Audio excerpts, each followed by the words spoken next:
Welcome. I am Kath Smyth. I'm the horticulturist with the Calgary Horticultural Society, and we are going to talk about seniors gardening, container gardening. For those of us who have limited the size of our garden or finding that using the whole garden is a little overwhelming, this is when you start doing container gardening. And I own several fairly heavy pots, and I use pot dollies so that the planter can be easily moved.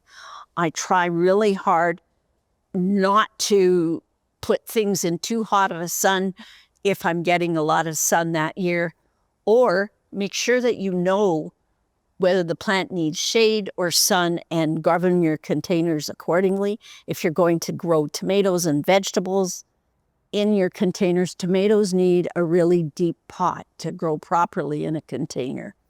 And honestly, anything that's made from plastic right through to the heavy ceramics will work fine. I'm a little dubious about some of the plastics sitting directly down on the ground, but you still get great production out of them, and it is so showy.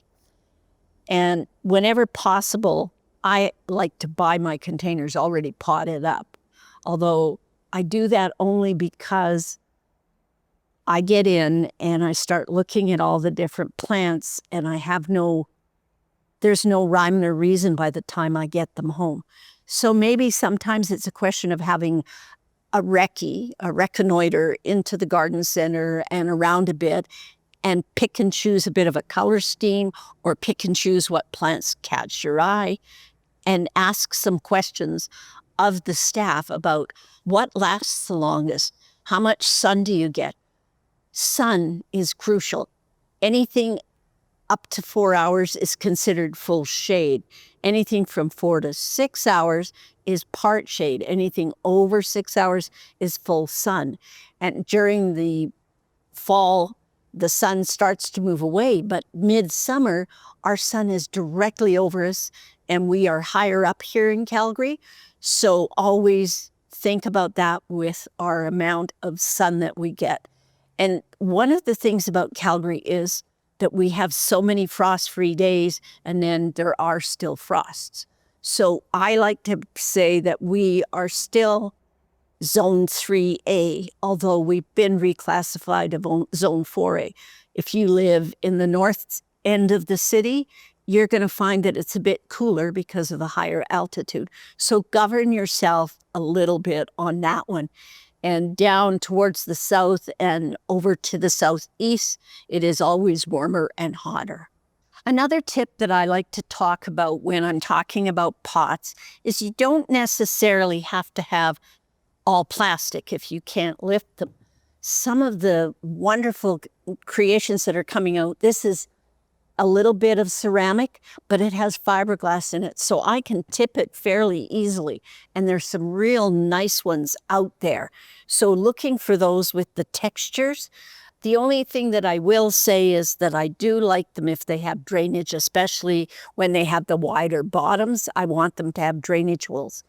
And so I will look for that as well. But these composite fiberglass are great. I mean, there's nothing wrong with using clay pots if you can lift them, if they get bigger. And do look at some of the other ceramic pots. I mean, if you're going to do a herb pot and put herbs all in a grouping, matching the pots, that's a really pretty thing to do. I may sound very logical about shopping and going to the garden center. While we were here today, and I'm talking the present day, and I'd already been here earlier this week, I went over to the seed rack for show and tell. I have come away with must-owns. And for some reason, even though there's probably 10 packets of seed at home, there's no reason why I can't buy these. I mean, I'm going to plant my bush beans a little bit into the middle of May. I like to get them in then. I will definitely put kale in right away.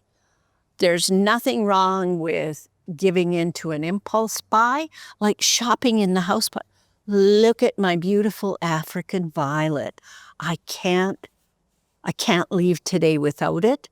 So my tip is make a list, go shopping, and then yeah, treat yourself, especially if there's some great prices on things and there's really interesting things that you haven't seen yet. And the earlier you go into the garden center, sometimes there's stuff available then that you can't get later on. For instance, this purple primula, it's gorgeous and it flowers in the spring and it's bigger than the smaller primula. Anyway, that's a tip, and it's a personal note to myself that I might have to go put these back on the seed rack. Another tip that I would like to add is, where do you define fall? When does fall begin? And it's not necessarily on the calendar, but as our day length shortens and our temperatures are a little cooler at night, that is an ideal time to start dividing your perennials and then start planting your spring flowering bulbs. All those lovely plants, they need to not go in the ground till the day length is about 7 to 8 hours and the soil is cooler. And I always try to test my soil by running my trowel through it. And if I touch it and it's cool, I know we're ready. But if you stick it and you touch it and it's still feeling warm, wait a bit and you will know then that it's time to start harvesting. It's time to start planting your bulbs. And definitely you'll want to harvest the rest of your garden probably the 1st of October. Thank you for watching. This has been Kath's Senior Gardening Tips. I hope that you enjoyed them, and I really appreciate you all watching and listening. Thank you.